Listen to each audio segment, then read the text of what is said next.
Madam बहुत कम दिन बचे हैं, 15-20 दिन। तैयारी कैसे करें संस्कृत विषय की रीट लेवल 1-2 के लिए? देखिए, संस्कृत एक ऐसा सब्जेक्ट है जो पहली बात तो ये है कक्षा 6 से प्रारंभ होता है। कक्षा 5 तक संस्कृत होता ही नहीं है। तो सबसे बड़ा मानसिक फोबिया बच्चे की ये हो जाता है, क्या पता मैं संस्कृत कर पाऊंगा या नहीं कर पाऊंगा। दूसरी बात ये आ जाती है, संस्कृत विषय में जो लिपि है वो देवनागरी लिपि है जो हमारी हिंदी भाषा से मिलती जुलती है। तो सबसे सकारात्मकता बच्चे में ये आ जाती है। तो मैं आपको ये कहूँ कि बहुत ही कम दिन बचे हैं और इनमें सबसे ज्यादा स्कोर पावर संस्कृत सब्जेक्ट आपका दे सकता है। रीट पात्रता परीक्षा को क्लियर करने के लिए संस्कृत भाषा आपके लिए बहुत महत्वपूर्ण हो सकती है, क्योंकि इसमें जो भी टॉपिक्स होते हैं वो एकदम अपने संक्षिप्त और समसनात्मक होते हैं। जो आज सदियों 500 ईसा पूर्व पहले लिखे गए उनमें कोई परिवर्तन नहीं है।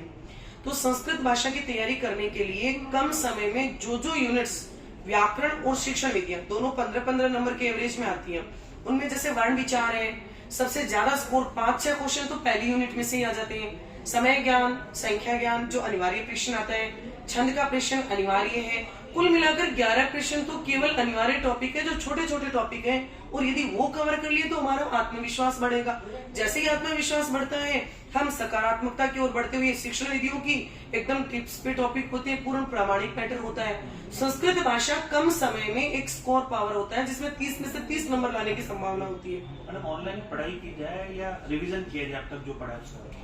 देखिए, ऑनलाइन को भी हम नहीं नकार सकते हैं, ऑनलाइन भी करनी चाहिए, जिससे जो कंटेंट आप भूल गए इससे बड़ी ऑप्शन क्या हो सकता है। पहले तो फिर भी सुविधा नहीं थी, पर आज तो आपने जो पढ़ा है उसी टीचर का आपको यदि ऑनलाइन रिकॉर्ड यदि क्लास मिल रही है तो आप जरूर सुने। और साथ ही जो रिवीजन है वो तो सबसे बड़ी महत्वपूर्ण इकाई होती है, क्योंकि रिवीजन के बिना विषय वस्तु का स्थायीकरण नहीं होता है। कुछ रेफरेंस बुक बताना चाहेंगे बच्चे किस विषय से तैयारी करें, क्योंकि बहुत सारा मटेरियल है, बच्चा जो है वो कंफ्यूज हो जाता है। देखिए, संस्कृत का रीट का कंटेंट तो 6ठी, 7वीं, 8वीं, 9वीं, 10वीं की जो मेन किताब होती है वहां से आता है।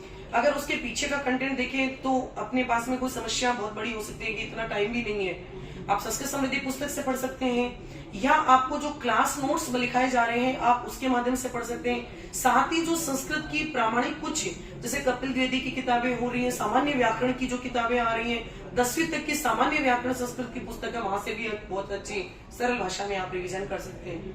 मैडम रोज कितने घंटे संस्कृत को दें? टाइम मैनेजमेंट क्या है? टाइम मैनेजमेंट देखिए, 150 नंबर का पेपर होता है। ऐसा तो कभी नहीं हो सकता है कि आप केवल संस्कृत को ही पढ़ें, पर मैं ये कहूँ 150 नंबर में से 30 नंबर की संस्कृत हो रही है तो कम से कम 2.5 से 3 घंटा यदि बच्चा संस्कृत को देता है तो उसको काफी